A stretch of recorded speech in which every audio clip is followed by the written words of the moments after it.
നൂറുകണക്കിന് ആളുകൾ ജോലി ചെയ്യുന്ന ഒരു മേഖലയാണ്.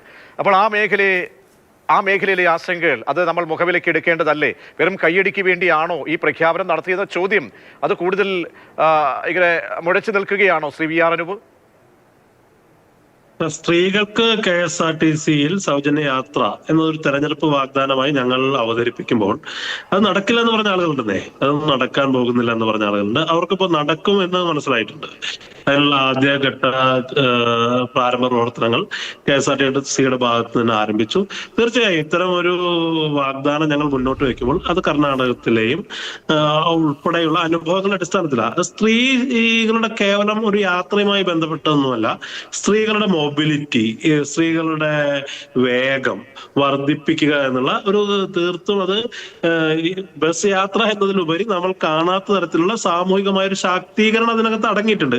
അപ്പോ ഒരു കാര്യം വളരെ വ്യക്തമാണ്, ഞങ്ങളുടെ തെരഞ്ഞെടുപ്പ് വാഗ്ദാനമായി ഉന്നയിച്ച കാര്യം KSRTCയിലെ സ്ത്രീകളുടെ സൗജന്യയാത്ര നടപ്പിലാക്കും. അതിന് ആരുമായി ചർച്ചയുടെ ആവശ്യമില്ല. ഞങ്ങളത് പ്രഖ്യാപിച്ച കാര്യമാണ്, നടപ്പിലാക്കും. ഇനി സ്വകാര്യ മേഖലയുടെ പ്രതിസന്ധികളെ നമ്മൾ വേറെ അഡ്രസ് ചെയ്യും. അതിന് ഈ പറയുന്ന പ്രൈവറ്റ് ബസ് ഓണേഴ്സുമായിട്ട് ഞങ്ങൾ ചർച്ച നടത്തുന്നതൊന്നും ഞങ്ങൾക്ക് ഒരു വിരോധമില്ല. അത് അദ്ദേഹം പറഞ്ഞത് ശരിയാണ്. ഈ പുതുമുഖ യാത്രയുമായൊക്കെ ബന്ധപ്പെട്ട് പല ബസ് ഓപ്പറേറ്റേഴ്സിന്റെ പ്രതിനിധികളൊക്കെ ഉണ്ടായിരുന്നു. അപ്പൊ ഞാനടക്കം അവിടെ ഉണ്ടായിരുന്നു. അതൊരു യാഥാർത്ഥ്യമാണ്. സമൂഹത്തിലെ വിവിധ ഭാഗങ്ങളിലുള്ള വിവിധ മേഖലകളിലെ ആളുകളുമായിട്ട് സംസാരിച്ചപ്പോൾ നമുക്ക് ഈ സ്വകാര്യ മേഖലയോട് യുദ്ധം പ്രഖ്യാപിക്കുന്ന ഒരു സമീപനമൊന്നും UDF സർക്കാരിനില്ല. പക്ഷെ ഞങ്ങളുമായിട്ടാണ് ചർച്ച നടത്തിയ ഈ KSRTCയുടെ സൗജന്യ യാത്ര പ്രഖ്യാപിക്കാൻ കഴിയൂ എന്ന് പറഞ്ഞാൽ അത് നടക്കാൻ പോകുന്ന കാര്യമല്ല.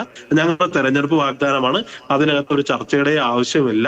അത് ഞങ്ങൾ നടപ്പിലാക്കുക തന്നെ ചെയ്യും. അതേസമയം സ്വകാര്യ മേഖലയുടെ ഭാഗത്ത് ഈ വ്യവസായം നിലനിൽക്കണം. അത്തരം ആശങ്കകൾ ഉണ്ടെങ്കിൽ അത് പരിശോധിക്കണം. അതിനകത്ത് തൊഴിലാളികളും മുതലാളിമാരും ഉൾപ്പെടെയുള്ള എല്ലാ സ്റ്റേക്ക് ഹോൾഡേഴ്സുമായി ചർച്ച ചെയ്യാൻ UDF സർക്കാർ തയ്യാറാണ്. പക്ഷെ അതിനെ ഞങ്ങളുടെ തെരഞ്ഞെടുപ്പ് വാഗ്ദാനവുമായി കൂട്ടിക്കുഴയ്ക്കേണ്ട എന്നാണ് എനിക്ക് ഈ ചർച്ചയുടെ ആദ്യ പ്രതികരണമായിട്ട് എനിക്ക് അറിയിക്കാം. യെസ്, ഞാൻ മടങ്ങിയ തമംഗിയിലേക്ക് കണക്ഷൻ പ്രശ്നം കൂടിയുണ്ട്. അത് പരിഹരിച്ച ശേഷം ശ്രീ രാഹുൽ ഈശ്വർ, നോക്കൂ, മറ്റ് സംസ്ഥാനങ്ങളിലൊക്കെ തന്നെ അതിൻ്റെയൊക്കെ ചുവട് പിടിച്ച് കൊണ്ടാണ് ഇങ്ങനെ ഒരു പദ്ധതി മുന്നോട്ട് വയ്ക്കുന്നത്. അപ്പോൾ സ്ത്രീകളുടെ കയ്യടി വലുതായിട്ട് നേടി. കാരണം ഇതുണ്ടാക്കുന്ന ഗുണങ്ങൾ താഴെത്തട്ടിൽ വളരെ പ്രകടമായിരിക്കും. കാരണം ഒരുപാട് പേർ ഈ നഗര കേന്ദ്രീകൃത പ്രദേശങ്ങളിലായാലും ഗ്രാമപ്രദേശങ്ങളിലൊക്കെ തന്നെ നിത്യവരുമാനം, തുച്ഛ വരുമാനത്തിന് ഇറങ്ങുന്ന സ്ത്രീകൾക്ക് വലിയ ഒരു കൈത്താങ്ങാണ്. ഈ വാഹനത്തിൽ അവരുടെ യാത്രാ ചിലവ് ചുരുങ്ങുന്നു. ആ ദിവസം അവർക്ക് നോക്കൂ, ഒരു ദിവസം അങ്ങോട്ടും ഇങ്ങോട്ടുള്ള പോക്കൊക്കെ മാറ്റിവെച്ച് കഴിഞ്ഞാൽ ഒരു മാസം സേവ് ചെയ്യാവുന്ന തുക തുച്ഛ വരുമാനമുള്ളവരെ സംബന്ധിച്ച് വളരെ വലിയതാണ്. പക്ഷേ ഇതെങ്ങനെ നടപ്പാക്കുമെന്ന് വളരെ പ്രധാനപ്പെട്ട കാര്യമാണ്. നേരത്തെ ശ്രീ ടി ഗോപിനാഥ് സംസ്ഥാന ബസ് ഉടമകളുടെ പ്രതിനിധി പറഞ്ഞതുപോലെ തന്നെ ഇതൊരു കയ്യടിക്ക് വേണ്ടി മാത്രമാണോ എന്ന ഒരു ചോദ്യം ഉയരുകയാണ്. ഇതെങ്ങനെ നമ്മൾ നടപ്പിലാക്കും? കാരണം 150 കോടി രൂപ അധികമായി സർക്കാർ കൊടുക്കണം. അത് പ്രധാനപ്പെട്ട ഒരു കാര്യമാണ്. ഇപ്പോൾ പെൻഷൻ 75 കോടി, 50 കോടി ശമ്പളവുമായി ബന്ധപ്പെട്ട് സർക്കാർ നൽകിക്കൊണ്ടിരിക്കുകയാണ്.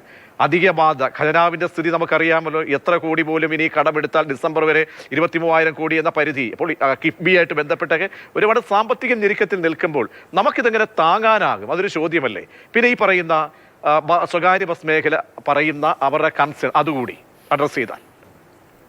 വളരെ പ്രധാനപ്പെട്ട കൺസേൺ തന്നെയാണ്. അവിടെയാണ് 2-3 കാര്യങ്ങൾ. ശ്രീ അനൂപ് ജി ആണെന്ന് തോന്നുന്നു സംസാരിച്ചത്. അദ്ദേഹത്തിന്റെ സ്വരം വളരെ സ്വാഗതാർഹമാണ്. അതായത് ഇൻക്ലൂസീവായി സ്വകാര്യ മേഖലയ്ക്ക് അതുകൊണ്ടുണ്ടാകുന്ന ഒരു ഹിറ്റ് ഉണ്ട്. അത് മനസ്സിലാക്കണമല്ലോ. കാര്യം അവരും നമ്മുടെ ജനത തന്നെയല്ലേ. അവരുടെ വീട്ടിലും ഭാര്യയും മക്കളും സഹോദരിമാരുമായിട്ട് സ്ത്രീകൾ തന്നെയാണുള്ളത്. അതായത് സ്വകാര്യ മേഖലയിലെ ആൾക്കാരെ അല്ലെങ്കിൽ ബസ്സുകളെ പൂർണ്ണമായി ഉപേക്ഷിച്ച് KSRTCയിൽ മാത്രം പോകുന്ന ഒരു അവസ്ഥ ഉണ്ടാകുകയോ അല്ലെങ്കിൽ സ്വകാര്യ മേഖലയെ നിർബന്ധിക്കുന്ന ഒരവസ്ഥ ഉണ്ടാകുകയോ ചെയ്താൽ അവർക്ക് കിട്ടുന്ന സാമ്പത്തികമായ ഹിറ്റ് വളരെ അധികമാണ്. അവിടെയാണ് പാക്കേജുകളുടെ ആവശ്യം, സബ്സിഡിയുടെ ആവശ്യം. ശ്രീ അനൂപ് ജി പറഞ്ഞതുപോലെ ഈ ഒരു പോളിസി എന്ന നിലയിൽ അതൊരു സെന്റർ ലെഫ്റ്റ് എക്കണോമിക് വെൽഫെയർ പോളിസിയാണ്. നമ്മുടെ നാട്ടിൽ ആം ആദ്മി അടക്കമുള്ള വ്യത്യസ്ത പാർട്ടിക്കാർ അത്തരത്തിലുള്ള ആശയങ്ങൾ മുമ്പോട്ട് വെച്ചിട്ടുണ്ട്. കോൺഗ്രസ് ആണ് ആദ്യം മുതലേ ഇത് മുമ്പോട്ട് വെച്ചത്. അതായത് 10-50 വർഷമായിട്ട് ഈ വെൽഫെയർ എക്കണോമിക്സ് എന്ന ആശയം ശക്തമായി മുമ്പോട്ട് വെക്കുകയും മറ്റ് ചെയ്യുന്നതും ഇന്ന് കാണുന്ന രീതിയിൽ സെക്കുലർ ആൻഡ് സോഷ്യലിസ്റ്റ് എന്ന് എഴുതി ചേർക്കുന്നതൊക്കെ ഇന്ദിരാഗാന്ധിയാണ്. അപ്പൊ നമുക്ക് എന്നും ഒരു വെൽഫെയർ എക്കണോമിക്സ് ഉണ്ട്. പക്ഷെ അതിനർത്ഥം ഈ ബാക്കി വരുന്ന ഈ ബസ് ഓടിക്കുന്ന ആൾക്കാർ, ബസിന്റെ ഉടമമാർ, അവർക്കുണ്ടാകുന്ന നഷ്ടങ്ങൾ ഇതിനെ കൂടെ കൗണ്ടർ ബാലൻസ് ചെയ്യുന്ന ഒരു മെക്കാനിസം എങ്ങനെയാണെന്ന് അറിയില്ല. അത് അവർക്ക് കൊണ്ടുവരേണ്ട ആവശ്യമുണ്ട്. 2, നമ്മുടെ ഖജനാവ്, ആ ഖജനാവിനെ എങ്ങനെ താങ്ങി നിർത്താം? ഇടത് ഭരണം 10 വർഷം കൊണ്ട് ഒരർത്ഥത്തിൽ വലിയ രീതിയിൽ നമ്മുടെ ഖജനാവിന് ഹിറ്റുകൾ ഉണ്ടാക്കിയിട്ടുണ്ട്. അപ്പോൾ എങ്ങനെയാണ് നമ്മുടെ വെൽഫെയർ എക്കണോമിക്സിനെ ബാലൻസ് ചെയ്യുക? നമുക്കെല്ലാം നമ്മൾ സ്കൂളിൽ പഠിക്കുന്നത് പോലെ നമ്മൾ ഫോളോ ചെയ്യുന്നത് മിക്സഡ് എക്കോണമി മോഡലാണ്. ക്യാപിറ്റലിസ്റ്റും അല്ല, സോഷ്യലിസ്റ്റും അല്ല, അല്ലെങ്കിൽ കമ്മ്യൂണിസ്റ്റും അല്ല. നമ്മളൊരു മിക്സഡ് എക്കോണമി മോഡലിലുള്ള സോഷ്യലിസ്റ്റ് വെൽഫെയർ സ്റ്റേറ്റ് ആണ് നമ്മൾ പിന്തുടരുന്നത്. അപ്പോൾ ഈ ബാക്കിയുള്ളവരെയും എങ്ങനെ താങ്ങി നിർത്തും? അവർക്കുണ്ടാകുന്ന ഹിറ്റ്, അതിനുവേണ്ട പാക്കേജുകൾ, അതിനുവേണ്ട അവർക്കുള്ള സബ്സിഡികൾ, അതിനുവേണ്ടി അവരെ ഹെൽപ്പ് ചെയ്യാനുള്ള മെക്കാനിസം ഇങ്ങനെ കൂടെ വേണം. ഒരു പുരുഷാവകാശ പ്രവർത്തന നിലയിൽ എനിക്കുള്ള റിക്വസ്റ്റ്, അങ്ങനെയാണെങ്കിൽ ഏതെങ്കിലും ഒരു പ്രത്യേക വിഭാഗം ആണുങ്ങൾക്കുള്ള, അല്ലെങ്കിൽ ബുദ്ധിമുട്ട് അനുഭവിക്കുന്ന ആണുങ്ങളോ, ഏതെങ്കിലും പ്രത്യേക ലെവൽ താഴെയുള്ള BPL ആൾക്കാരോ, അല്ലെങ്കിൽ ഏതെങ്കിലും പ്രത്യേക കാറ്റഗറി ആണുങ്ങൾക്കും കൂടി ഫ്രീ ആക്കി കൊടുക്കണം. ഇപ്പൊ സമ്പത്തുള്ള അപ്പർ മിഡിൽ ക്ലാസ്സോ ഉള്ള സ്ത്രീകൾ, അവർക്ക് ബസ്സിന് ടിക്കറ്റ് കൊടുക്കാൻ ബുദ്ധിമുട്ടുണ്ടാവില്ലല്ലോ. പക്ഷേ അതിനേക്കാൾ കൂടുതൽ ആവശ്യമാർക്കാണ്, വ്യത്യസ്ത ശ്രേണിയിലുള്ള പുരുഷന്മാർക്കാണ്. ആ പുരുഷന്മാർക്കും കൂടി ഇത് കൊടുക്കുന്നതിൽ എന്താ തെറ്റ്? അപ്പം ഗവൺമെന്റ് ഏതെങ്കിലും രീതിയിൽ ഒരു മെക്കാനിസം കണ്ടെത്തണം. ഒരു ഉദാഹരണം കൂടെ പറയാം. ബസ്സുകളെ ബ്രാൻഡിങ്ങിന്റെ സ്പേസ് ആക്കുക, വലിയ രീതിയിൽ ബ്രാൻഡ് ഉപയോഗിക്കുന്ന. പണ്ട് നമ്മുടെ അങ്ങനെ ഇല്ലായിരുന്നു KSRTC. ഇന്ന് KSRTC അടക്കം വലിയ രീതിയിൽ ബ്രാൻഡിങ്ങിന്റെ ഓപ്പർച്യൂണിറ്റി ഉണ്ട്. ആ ബ്രാൻഡിങ്ങിന്റെ ഓപ്പർച്യൂണിറ്റിയിൽ നിന്ന് സ്വകാര്യ മേഖലയിൽ നിന്ന് ധനം സംഭരിക്കുക, CSR ഇനീഷ്യേറ്റീവുകൾ വഴി ധനം സംഭരിക്കുക, ബ്രാൻഡിങ് ഓപ്പർച്യൂണിറ്റീസ് കൊടുക്കുക. അപ്പൊ സർക്കാർ ഈ ധനസമാഹരണം വളരെ സീരിയസ് ആയിട്ട് എടുത്താൽ മാത്രമേ പറച്ചിലിനപ്പുറം ഇത് ശ്രീ രാഹുൽ ഈശ്വർ, പതിറ്റാണ്ടുകളോളം കഴിഞ്ഞ സർക്കാർ എന്താണ് ശ്രീ ഗണേഷ് കുമാർ ഇനിഷ്യേറ്റീവായിട്ടുള്ള വലിയ തീരുമാനങ്ങളൊക്കെ ഇച്ഛാശക്തിയോടെ എടുത്തു എന്ന് അദ്ദേഹം അവകാശപ്പെടുന്നുണ്ട്.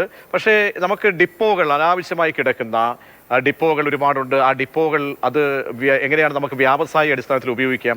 മറ്റ് വരുമാനങ്ങൾ അത് സ്വരൂപിക്കാതെ ഈ പദ്ധതി ആക്കാൻ കഴിയില്ല. കാരണം അങ്ങനെയാണ് നമുക്ക് ഉടനടി ഒരു പ്രഖ്യാപനം നടത്തിയത് എല്ലാ സ്ത്രീകൾക്കും എന്ന് പറയുമ്പോൾ എന്താണ് അവർ പറയുന്നത്? എന്താണ് ലോങ് റൂട്ടിലോ ദീർഘദൂര ബസ്സുകളിലോ ഒന്നും കാര്യം അതൊന്നും പറയുന്നില്ല. ബാക്കി എല്ലായിടത്തും സ്ത്രീകൾക്ക് സൗജന്യ യാത്ര എന്ന് പറയുമ്പോൾ അതൊരു പ്രശ്നമല്ലേ? അത് തുടക്കത്തിലൊക്കെ ഇപ്പോൾ നടക്കുമ്പോൾ അവിടെ രണ്ട് കാര്യങ്ങൾ. അതൊരു പോപ്പുലിസ്റ്റ് മെഷറാണ്. പോപ്പുലിസ്റ്റ് എന്ന വാക്കിന് പോസിറ്റീവ് അർത്ഥമുണ്ട്, നെഗറ്റീവ് അർത്ഥമുണ്ട്. അതൊരു പോപ്പുലിസ്റ്റ് മെഷറാണ്. പക്ഷെ ആ പോപ്പുലിസ്റ്റ് മെഷറിന് എങ്ങനെ ഇംപ്ലിമെന്റേഷൻ ലെവലിൽ കൊണ്ടുവരും? ഒരു ഉദാഹരണം പറയാം. വളരെ ഇഫക്റ്റീവായി കോൺഗ്രസ് പാർട്ടിയോട് ചേർന്ന് നിൽക്കുന്നവർ തന്നെ ചെയ്തൊരു കാര്യം പറയാം. നമ്മുടെ ട്രെയിനുകളുടെ വെയിറ്റ് ലോഡ് വർദ്ധിപ്പിക്കാനായി ലാലു പ്രസാദ് യാദവ് ഇരുന്ന ഘട്ടത്തിൽ തീരുമാനിക്കുകയുണ്ടായി. അങ്ങനെ കുറച്ചു മാസങ്ങൾക്കുള്ളിൽ ഇന്ത്യൻ റെയിൽവേ വലിയ രീതിയിൽ ധനസമാഹരണം നടത്തുകയുണ്ടായി. പിന്നീട് അതിന്റെ വെയർ ആൻഡ് ടയർ അടക്കമുള്ള ചില കാര്യങ്ങളിൽ കോൺട്രവേഴ്സികൾ ഉണ്ടായി എന്നുള്ള സത്യമാണ്. അപ്പൊ നല്ല സാമ്പത്തിക ശാസ്ത്രജ്ഞരോട് സംസാരിച്ചുകൊണ്ട് ഇക്കണോമിക് മെഷേഴ്സ് കാര്യമായി എടുത്തുകൊണ്ട് എങ്ങനെ ഇത് മുമ്പോട്ട് കൊണ്ടുപോകാം എന്നുള്ള നടപടികളും അത് വളരെ ഇഫക്റ്റീവായി ചെയ്യുന്ന കാര്യങ്ങളും വേണം. അവിടെയാണ് കോൺഗ്രസിന്റെ വളരെ പ്രധാനപ്പെട്ട ആകർഷണീയമായ സാധാരണക്കാരെ അട്രാക്ട് ചെയ്യുന്ന, നേരത്തെ അനൂപ്ജി പറഞ്ഞതുപോലെ അതൊരു ബസിന്റെ യാത്രാ ചാർജ് മാത്രമല്ല, മൊബിലിറ്റി, സ്ത്രീകളുടെ സപ്പോർട്ട്, സ്ത്രീ ശാക്തീകരണം തുടങ്ങിയ ആശയങ്ങൾ മുമ്പോട്ട് വെക്കുന്നതാണ്. അതിൽ പുരുഷ ശാക്തീകരണം കൂടി വേണമെന്ന് എനിക്ക് അഭിപ്രായമുണ്ട്. തൽക്കാലം അഭിപ്രായം മാറ്റി വെച്ചിട്ട് പറയുകയാണ്. പക്ഷെ എങ്ങനെ ഇംപ്ലിമെന്റ് ചെയ്യും? ഈ ഇംപ്ലിമെന്റ് ചെയ്യുമ്പോൾ ഇതിന് ഡീസൽ അടിക്കണ്ടേ, അല്ലെങ്കിൽ പെട്രോൾ അടിക്കണ്ടേ, ഇതിന്റെ ആൾക്കാർക്ക് ശമ്പളം കൊടുക്കണ്ടേ, ഇത് മെയിൻറ്റെയിൻ ചെയ്യണ്ടേ, ഇതിന്റെ ടയറിന്റെ കോസ്റ്റ് ഇല്ലേ? അപ്പൊ ഈ കോസ്റ്റുകൾ എങ്ങനെ പോകും? ആ കോസ്റ്റുകൾ കൂടെ മെയിൻറ്റെയിൻ ചെയ്യാനായി എങ്ങനെ ക്യാഷ് റേസ് ചെയ്യും? പല രീതിയിൽ ചെയ്യാം. അതാണ് നേരത്തെ പറഞ്ഞത്. അഡ്വർടൈസ്മെന്റുകൾ റേസ് ചെയ്യാനുള്ള പോസിബിലിറ്റി വളരെ സ്ട്രോങ് ആണ്. കുറച്ചുകൂടെ ഹൈടെക് ബസ്സുകൾ ആക്കിയാൽ അതിൽ അഡ്വർടൈസ്മെന്റിന്റെ സ്പേസ് വളരെ അധികമാണ്. അങ്ങ് പലപ്പോഴും ഫ്ലൈറ്റ് സഞ്ചരിച്ചാൽ കണ്ടു കാണും. ഫ്ലൈറ്റിലെ ബസ്സുകൾക്കെല്ലാം വലിയ ബ്രാൻഡിങ് ഓപ്പർച്യൂണിറ്റീസ് ആണ്. വലിയ കമ്പനികൾ അവരുടെ ബ്രാൻഡിങ് വളരെ ഇഫക്റ്റീവായി ചെയ്യുന്നുണ്ട്. ആ ബ്രാൻഡിങ് ഒരു പോസിബിലിറ്റിയാണ്. CSR വഴി കാര്യങ്ങൾ എടുക്കുന്ന ഒരു പോസിബിലിറ്റിയാണ്. ലേയർഡ് ആയിട്ട് ഇത് കൊടുക്കുന്ന ഒരു പോസിബിലിറ്റിയാണ്. അതായത് വ്യത്യസ്ത ജനവിഭാഗങ്ങൾക്ക്, വ്യത്യസ്ത എക്കണോമിക് കാറ്റഗറി വിഭാഗങ്ങൾക്ക് ഒന്നെങ്കിൽ കൺസെഷൻ, അല്ലെങ്കിൽ ഫ്രീ, അല്ലെങ്കിൽ ചെറിയൊരു എമൗണ്ട്. ഈ രീതിയിൽ ലേഡായിട്ട് നടപ്പാക്കിയില്ലെങ്കിൽ കുറച്ചു കാലം കഴിയുമ്പോൾ നമ്മുടെ KSRTCക്ക് ഓൾറെഡി വെല്ലുവിളികളുണ്ട്. ഗണേഷ് കുമാർജിക്ക് ചെയ്യാൻ കഴിയുന്ന നല്ല ഒരുപാട് കാര്യങ്ങൾ ചെയ്യും. അതിന് അദ്ദേഹത്തെ ബഹുമാനിക്കണം. എന്നാൽ ഇന്നും KSRTCക്ക് വെല്ലുവിളികളുണ്ട്. താങ്കൾക്ക് അറിയുന്നത് പോലെ ഒരു 33% KSRTC നഷ്ടം തീർത്തുന്ന ശബരിമല സീസണിലാണ്. അപ്പൊ ഈ ശബരിമല തീർത്ഥാടകരെയും പിഴിയുന്ന ഒരു ആറ്റിറ്റ്യൂഡ് ഉണ്ടായിരുന്നു. പകരം ഇത് എങ്ങനെ ബാലൻസ് ചെയ്ത് കൊണ്ടുപോകാം? അപ്പം good economics is bad politics എന്ന് ചിലപ്പോഴെങ്കിലും പറയാറുണ്ട്. And good politics is bad economics. നല്ല സാമ്പത്തിക ശാസ്ത്രം ചീത്ത രാഷ്ട്രീയമാണ്, നല്ല രാഷ്ട്രീയം ചീത്ത സാമ്പത്തികമാണെന്ന് പറയാറുണ്ട്. ഇതിനെ ബാലൻസ് ചെയ്ത് കൊണ്ടുപോകുന്ന ഒരു മെക്കാനിസം വേണം. അതിനെന്തായാലും അടിയന്തരമായി തന്നെ സ്വകാര്യ മേഖലയിലെ ബസ് ഉടമകളോട് സംസാരിക്കുകയും അവരെ ഇൻക്ലൂഡ് ചെയ്യുകയും ചെയ്യുന്ന ഒരു കാര്യം വേണം. ഇന്നത്തെ ആൾക്കാർ, നമ്മൾ കുറച്ചുകൂടെ മിഡിൽ ക്ലാസ് സെൻട്രിക് ആയ ഒരു സൊസൈറ്റി കൂടിയാണ്. പലർക്കും കാശ് കൊടുക്കാൻ ചിലപ്പോൾ മടി ഉണ്ടാവില്ല. അപ്പം മോശം സർവീസിലേക്ക് KSRTC പോകരുത്. KSRTC മോശം സർവീസിലേക്ക് പോവുകയാണെങ്കിൽ, അല്ലെങ്കിൽ ക്ലെൻലിനെസ്, ഹൈജീൻ, ഇങ്ങനത്തെ ഒരുപാട് ഫാക്ടേഴ്സും ഉണ്ടല്ലോ. അപ്പൊ ഇത് വളരെ സത്വരമായി പ്രഖ്യാപനങ്ങൾക്കപ്പുറം സ്ട്രോങ് ആയി വില്ലോടുകൂടി, പ്ലാനോടുകൂടി ഇംപ്ലിമെന്റ് ചെയ്യാൻ കഴിയണം.